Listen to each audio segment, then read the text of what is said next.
On September 5th, 2017, Hurricane Irma became a Category 5 hurricane with winds over 180 miles per hour, enough force to rip apart homes and offices.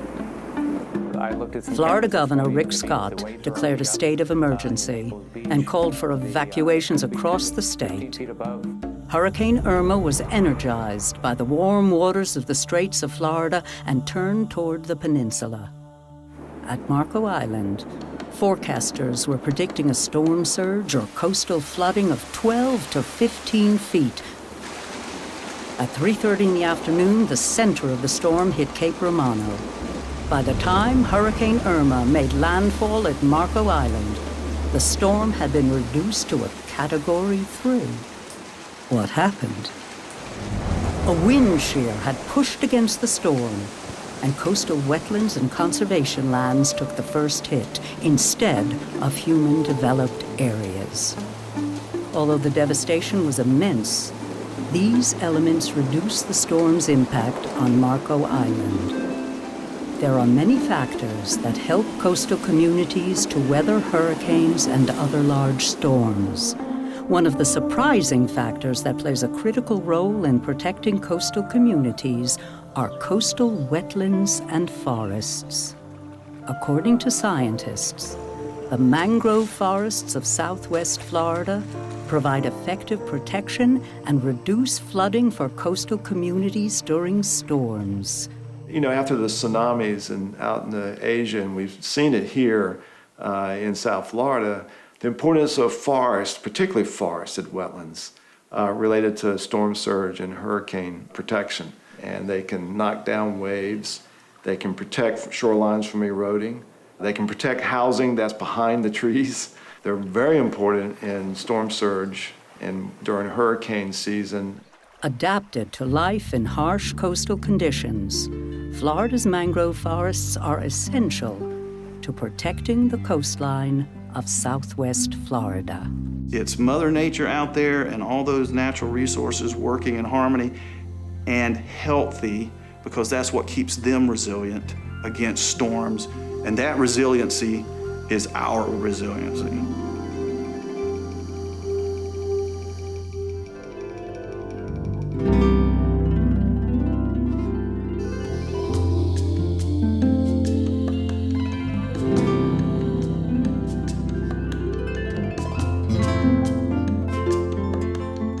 The mangrove forests surrounding Marco Island in southwest Florida are part of the Everglades ecosystem. Water from the Everglades pours into the Gulf of Mexico, often through bays. The area where the ocean and brackish waters mix is known as an estuary. It is here that mangroves thrive. Mangrove trees are important for many species. Leaves that fall off and decompose provide nutrients for the estuary food web. Their roots are nursery grounds for fish, sponge, and shellfish.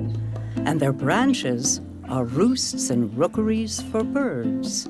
Rookery Bay National Estuarine Research Reserve was established in 1978 to protect this mangrove ecosystem, as well as a place for scientific research. Since mangrove forests make up much of the region's coastline, it was here that Dr. Robert Twilley decided to focus his research on mangroves. Ariel Lugo offered an opportunity for me to work in the mangroves here at Rookery Bay, and so I jumped on that as a topic for my dissertation, and the rest is history, as they say. Mangrove forests intrigued the young scientist. You know, mangroves have always been sort of one of those really unique features of the landscape. They're one of the only trees that can actually grow in salt water. Dr. Twilley began his research in the early 70s. Not much was known about the benefits mangroves provide. The fact that we just didn't know the value of mangroves. What do they do? What is the work that mangrove does for society? Research done by Dr. Twilley and others at Rookery Bay has advanced our understanding of mangroves and their importance. These forests, they take excess carbon from the atmosphere and store it in their wood, or they store it in the soil.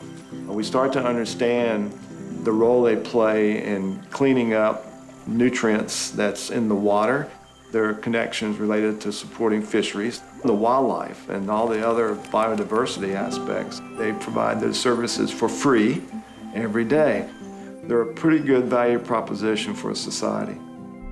Land managers at Rookery Bay see the research on mangroves done by Dr. Twilley and others as key to their own work.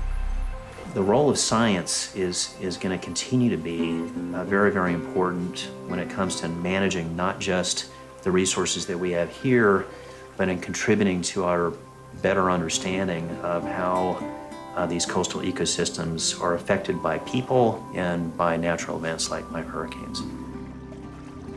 Our job is to really understand how these systems are going to adapt to these hurricanes over time.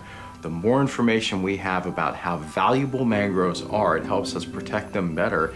And Dr. Twilley sees the research reserve itself as having an important role. It's very hard for us to really understand sometimes, why do we keep these landscapes, particularly the huge amounts of acreage that now is in the Rookery Bay National Estuarine Research Reserve. And you can't get that perspective unless you have protected lands and you have education and outreach facilities and you watch nature do its thing. And if we don't understand that, then you really have no understanding of what you're going to lose unless you know what they actually can do.